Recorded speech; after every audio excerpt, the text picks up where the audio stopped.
Du passé pour construire le futur ensemble, le thème retenu à l'occasion de la célébration de l'an 66 de l'accession de la République de Guinée à la souveraineté nationale. Dans ces combats pour la fierté, la classe ouvrière a joué un grand rôle avec au premier plan les dockers du port de Conakry. Des dockers qui ont contribué pour le premier déplacement du président Ahmed Sékou Touré pour la France.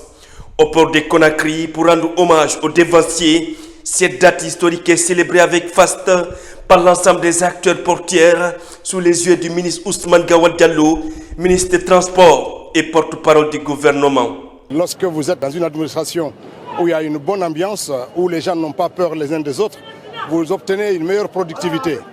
Donc de temps en temps, quand on a l'occasion de ces rencontres, c'est pour briser la glace, pour faire en sorte que les salariés, les dirigeants, tous puissent, dans un endroit hors administration, échanger, partager des moments de joie.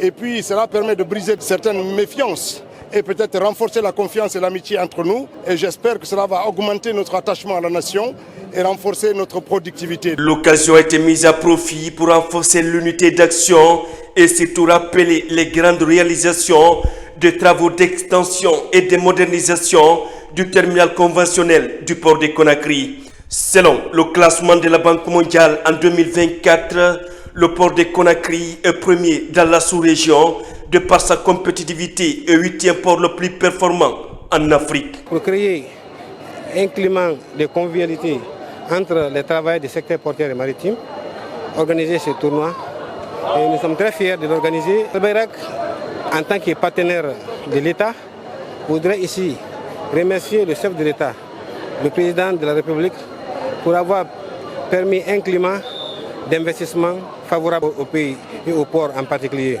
Entre Alport, filiale du groupe Al Bayrak, le bureau de la main-d'œuvre portière et le ministère des Transports, ce match de gala s'est joué dans un esprit de fair play et de renforcement des relations de coopération entre la Guinée et le groupe Al Bayrak.